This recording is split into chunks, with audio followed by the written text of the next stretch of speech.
I have some bad news for Stephanie this morning. What is it?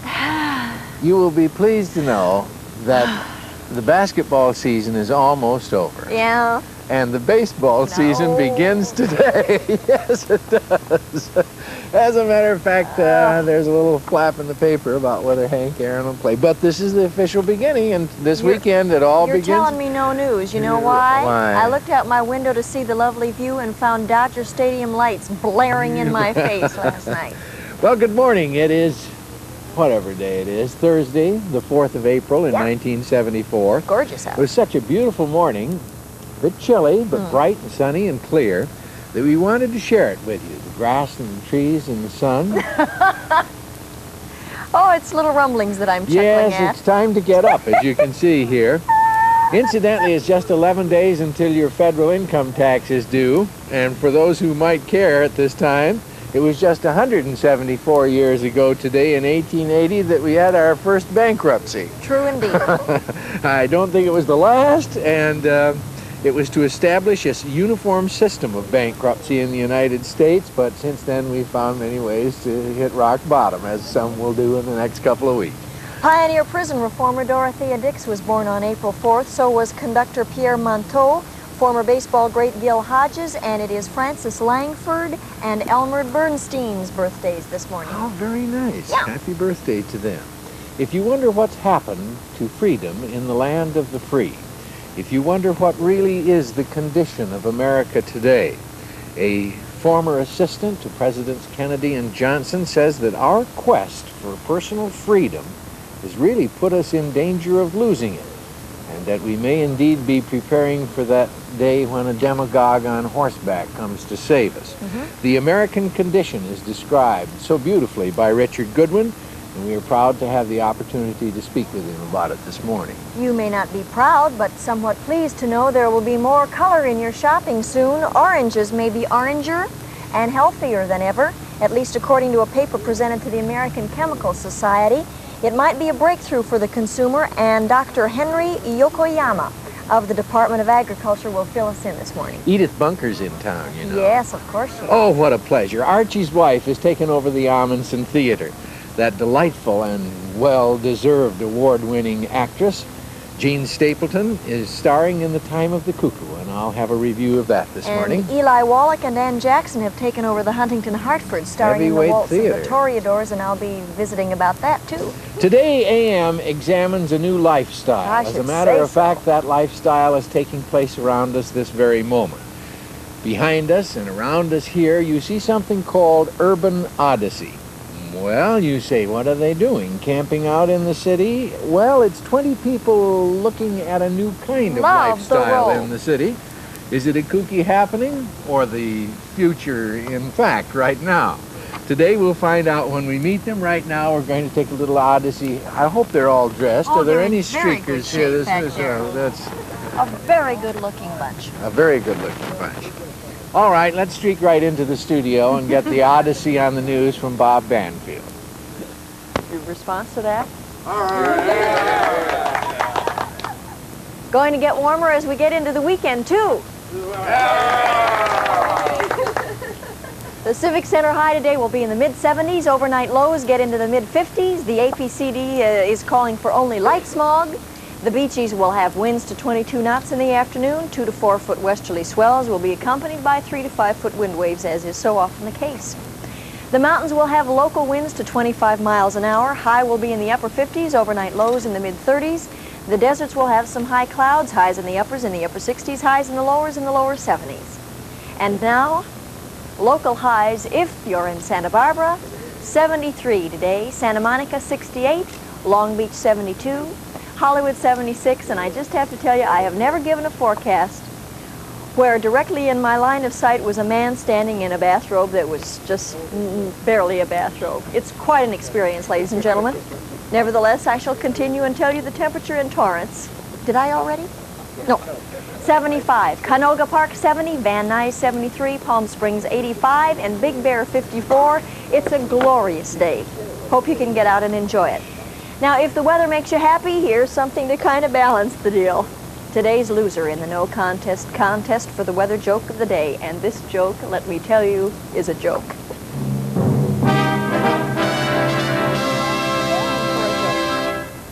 The blame rests squarely on the shoulders of Barbara Thomas in El Centro. She asks this rhetorical question. Do you know what the school teacher said when a student handed in a paper with weather written W-E-T-H-R? What did she say, you ask? What? She said, you know, W-E-T-H-R isn't correct. In fact, it's ridiculous. In fact, she went on to elucidate, that is the worst spell of weather I've seen in a long time. Oh. I may be stoned. Don't you know it's early in the morning?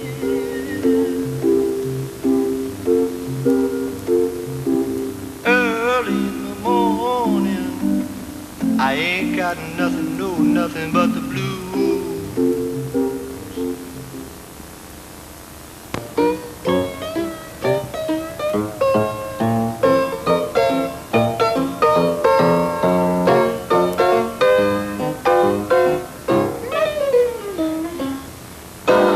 Usually when I read the Los Angeles Times, it's just you and me, but today I have a fabric village and some interesting inhabitants behind me to look at the Los Angeles Times for Thursday morning, April 4. Do you love the stupid things that show up in the paper? Like it says, traffic fatality drop. Data points to lower speed. I mean, there are fewer traffic fatalities. They think that, you know, they feed it into some stupid computer and it says, hey, maybe it's because everybody's not driving as fast. What else could it be? Is it because everybody's on natural cereal? I mean, of all the silly things. And 48% of the American people now really think there is a devil, and they thought so before The Exorcist came out as a motion picture. This survey was taken a year ago. It says that most people think that present-day conditions are bad and that they are likely to get worse, and they can't figure out any reason for it, so it must be the devil. And then The Exorcist came out as a motion picture, and there's no telling what those statistics would read today. Stupid streaking thing. There's a shirt for sale at Wide World Import Bazaar. National Streaking Team shirt. Obviously to be worn before the event, I guess. And there was an interesting story back on page 10, which nobody noticed in the news. You know, the Queen Elizabeth, the boilers went out, and this other ship had to take off to get the passengers off the QE2.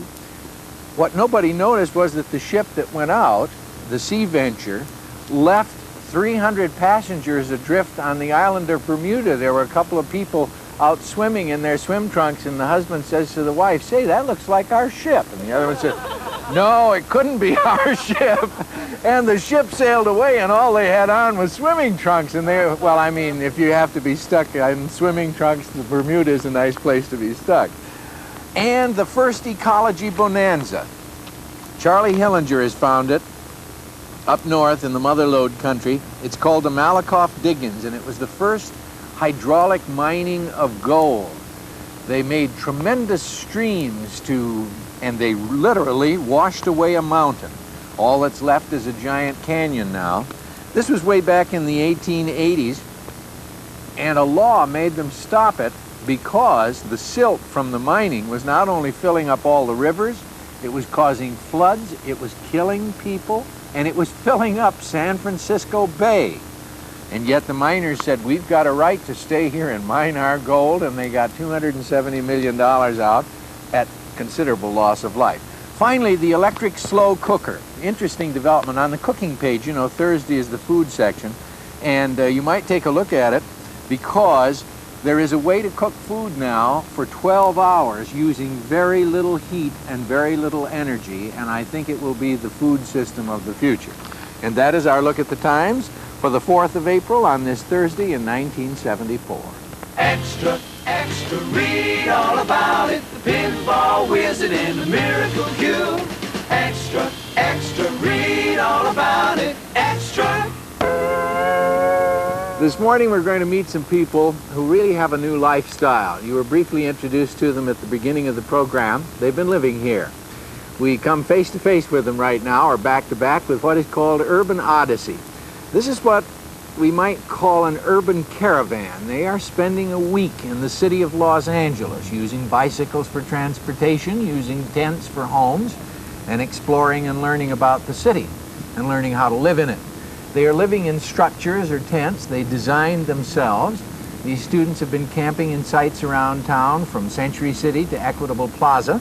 But last night we invited them to spend the evening here at ABC. So they literally camped out here on the lawn last night. Woke up with you this morning, as you saw. They are using the resources and convenience of the city. They're also using my bathroom. And with these bikes and tents, they are creating a community using natural energy sources.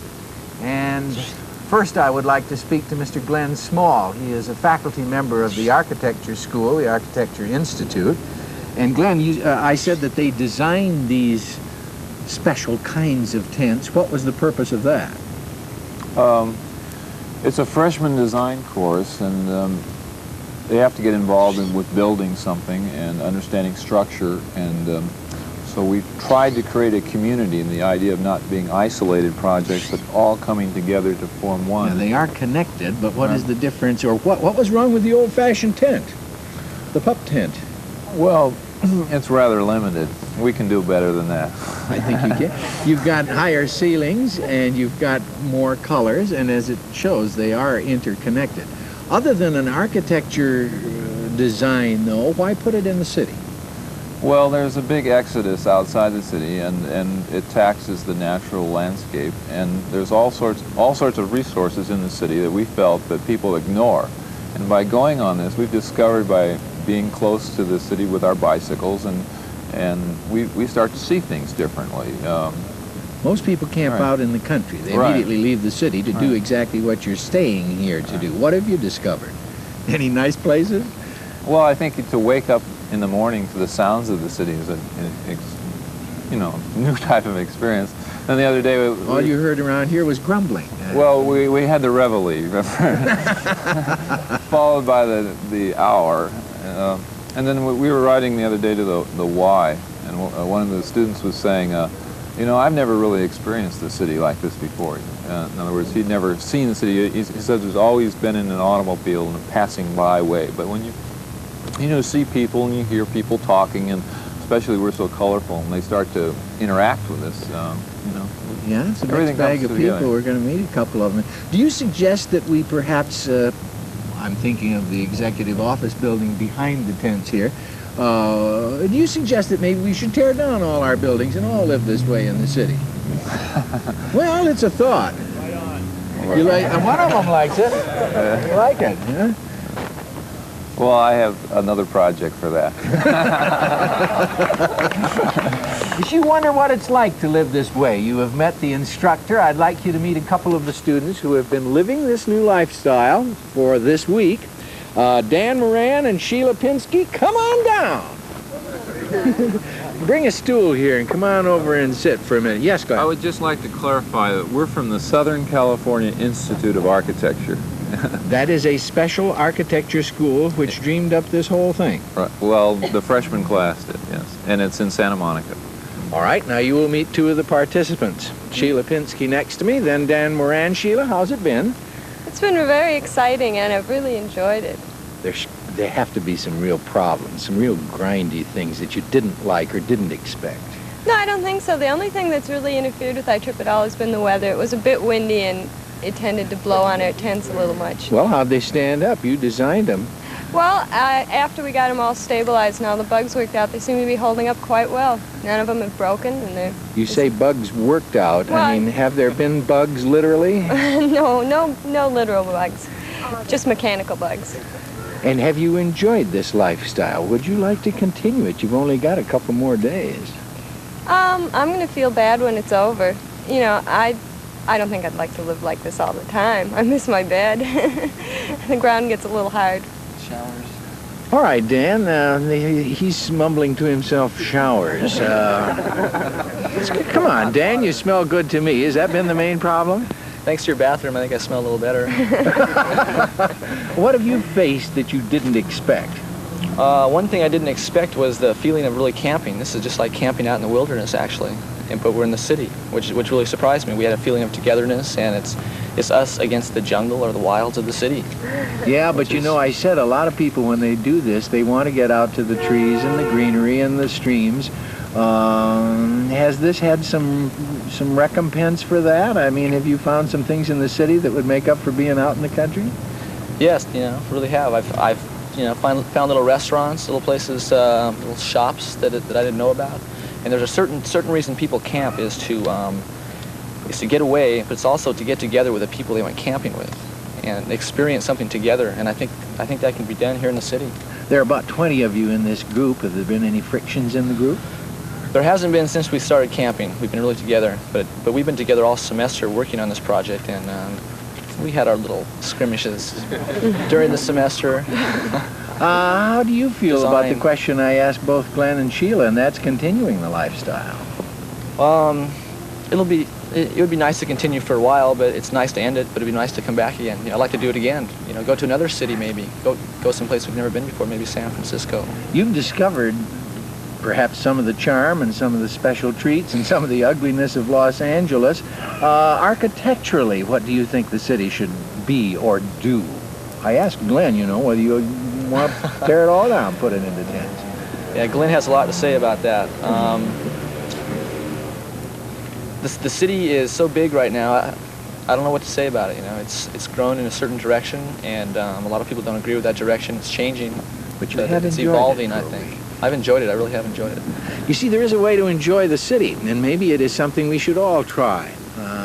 I think these young people and their instructor, Glenn Small, have really... Adhe Lathi is another instructor, too. Adhe Lathi, is he here behind us? Is he using my bathroom, too? Good Lord. Dan Moran, Sheila Pinsky, all the students of the architecture school are leading and learning a new kind of life. It is so amazing to see these youngsters from Santa Monica's Institute of Architecture enjoying this very patio from which we ordinarily just broadcast. They are taking advantage of it in all kinds of ways and learning about the city and bicycling around the ABC Television Center and perhaps introducing us to an urban style that we might all enjoy. On bikes, in tents, just out of our own homes. They haven't spent a lot of energy except their own, and they're going to leave now. And perhaps they'll discover a gas station and quietly fold their tents and slip away. We love to go a-wandering and never stay at home. And as we go, we love to sing as o'er the world we go. Valerie, Valera, Valerie, Valera, Valerie, Valera, as o'er the world we go. Something about a new experience. Wouldn't you think that Griffith Park would be a fine place to camp out? If you try it, you might be in for a surprise. Our guests are Bambi Moise and Adhe Lathi, and they're talking about a new experience they just had. Good morning to you. Good morning. I didn't want to give people too much about what you're doing. You've been trying to camp out as a part of an experience for architectural students? Right. Why don't you, Adhe Lathi, why don't you tell us a little bit about that? Okay, the basic idea of this was to take architecture students and have them design their own living environments. Mm-hmm. And we were going to take them to a nice site, maybe Pismo Beach, maybe along the ocean. And we decided, mainly the students decided, to go back into the city and try camping. Mm-hmm. Maybe you can add something, Bambi, to why the bicycles. Well, we think that there's been a tremendous exodus from the city in the last several years. The pollution... Exodus of what? People? People just going away from the city. Everybody wants to get away, go into the country, escape. And we feel that the city has a tremendous amount to offer and that everybody's not taking advantage of it. So we thought that if we would go into the city with our structures and show people that it could be possible to camp in the city and take advantage of the facilities here, that would be a really great experience. And so this is what we were trying to do, to awaken people to what is in the city. We have some slides, which was a part of your experience, or a part of your continuing experience. You've not given up your hope to do this, have you? No, we've been on the road now a week. Okay, let's take a look at those slides. I don't know if you can see the monitor back there. No, and you cannot see that? This is a site at Ecuador Plaza, and we were just starting. This is after 2 nights at Century City. and we pulled into Ecuador, and it was very cold, windy, so we took the lee of the building, and this is the first arriving of the bikes. This is now the next morning, and you'll see a sequence of shots of waking up, and it was incredibly warm, the reception we got at all the sites. The guards were good to us, and you can just imagine the thought of having, all these people converging on the front steps of your plaza. Here's the rearranging of the tents. How many people did you have, Adhe? We had 13 tents and around 16. We could never keep track of how many people there were. Oh, really? There's so many people that wanted to join us always, of the other students. Our school was really responsive, not just in visiting, but in helping us build these structures. At the end, we were really rushed, and people just chipped in, and they all felt a part of the thing. One thing that I would really like to point out is, and something you brought up to begin with, is that we had such a terrible time getting sites, and we really would like to thank Ecuador Plaza and Century City for allowing us to come, because we spent a lot of time getting in to see the mayor and talking to city facilities and county facilities, and we were turned down every single time. What were the reasons that you were given why you were turned down for using, for example, Griffith Park? Well, the main reason is they want to close it up, and the security at 10 o'clock is Did they tell you why? Are there reasons, valid reasons? Well, they don't have the facilities, the manpower, right? So that they couldn't open it up for us. But it's funny, because I've been in Europe, Adhe's been in Europe, and we both found the same thing, that almost in every major city in Europe there's camping within the city. And it's such a shame. I've met people who've come to the city and they want to camp. They can't afford to stay in hotels, and they would really like to see the city, and there's just no campgrounds. There's no place to stay other than in a big expensive hotel or motel. I think it might be clear to say, though, that Boy Scouts and organized groups of that kind probably can use some of those facilities, can't they? I think they would be able to, because they have quote-unquote supervision, which you probably don't have. We did get one city park, which is the Rancho Park. Oh, really? But we had a hard time getting that, and Councilman Browdy was the one who was able to get us to be, in that site.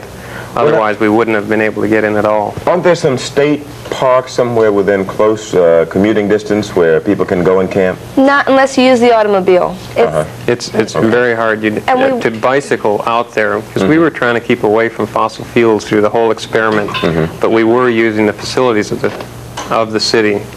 And the thought of taking a car out of the city is what everyone does, and why can't we convert and go back into the city and enjoy it? The interesting part was that taking a bicycle in the city, there was no hassle for parking places. You could go anywhere you wanted. You could stop in the little cafes, and it was beautiful, because the experience we had was as if you didn't know LA at all before. It was like going to a different city. The whole feeling was different. It was relaxed. I thought it was going to be a bad trip. I remember when we were talking about routes and which way we should go and where we should go, and we were talking about going down Wilshire Boulevard, and there was such a fight, argument and discussion about, no, Wilshire Boulevard is going to have so much traffic. There's a light at every corner, and it was just amazing. We went down Wilshire Boulevard, and it was so much easier than in a car, because if you saw a red... Take a little break. I'm sorry. I'm breaking up your thought. We'll take a break. We'll come back and talk more about camping out.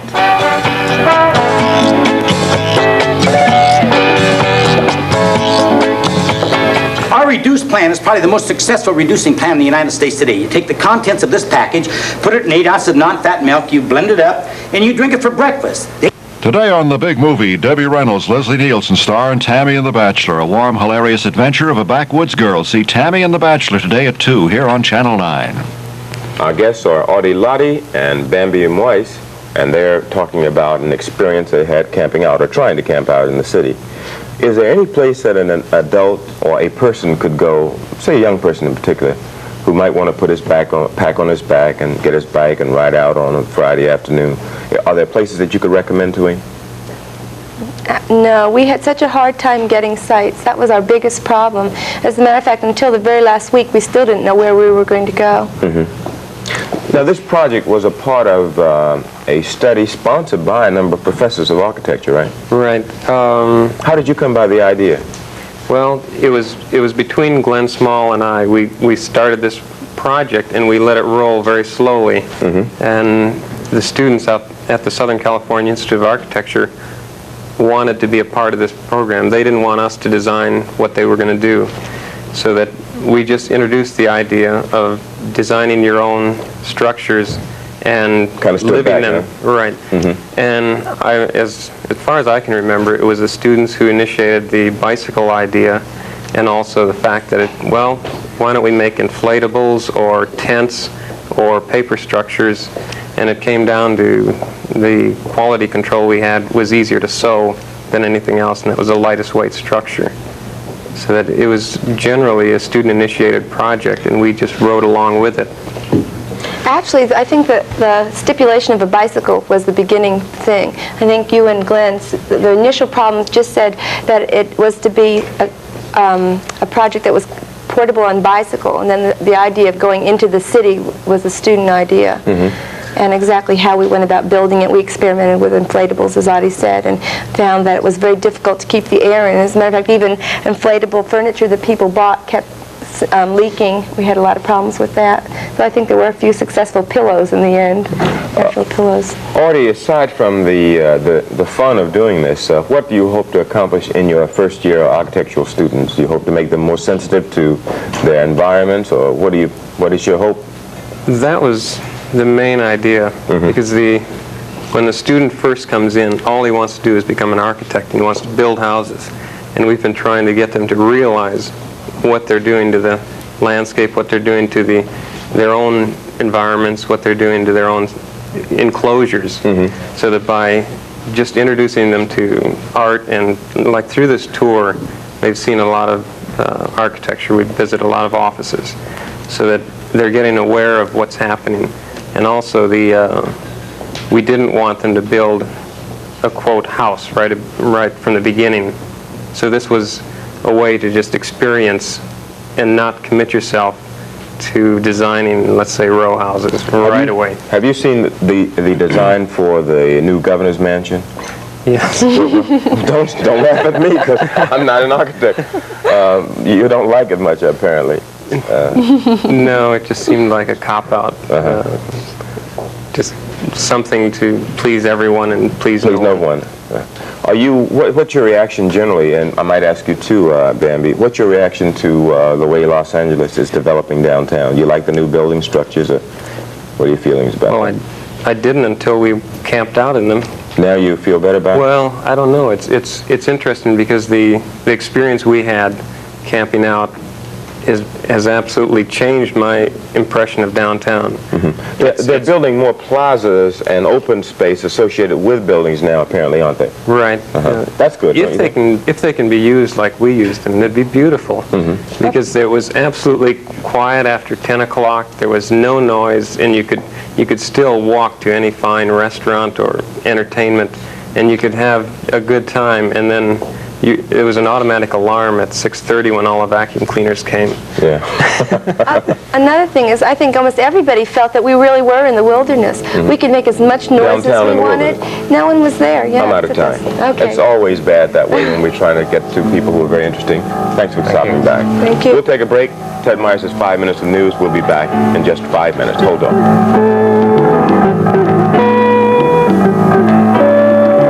Colton Piano Company, the West Coast's largest piano and organ supermart on the San Bernardino Freeway in Colton. Hi, I'm Vern Schaefer. At Colton Piano, we carry the biggest selection of name brand, new and used pianos and organs under one roof. Unlikely place. Traveling by bicycle, 14 first-year students from a Santa Monica architectural school are on an urban odyssey to study some of the large building complexes in the Los Angeles area.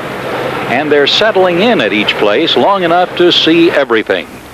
Their second stop on the week-long tour was on Wilshire Boulevard this morning, where they were bracing uniquely designed tents against early morning gusty winds. Glenn Small and Adhe Lathi, the professors in charge of the group, explained the venture.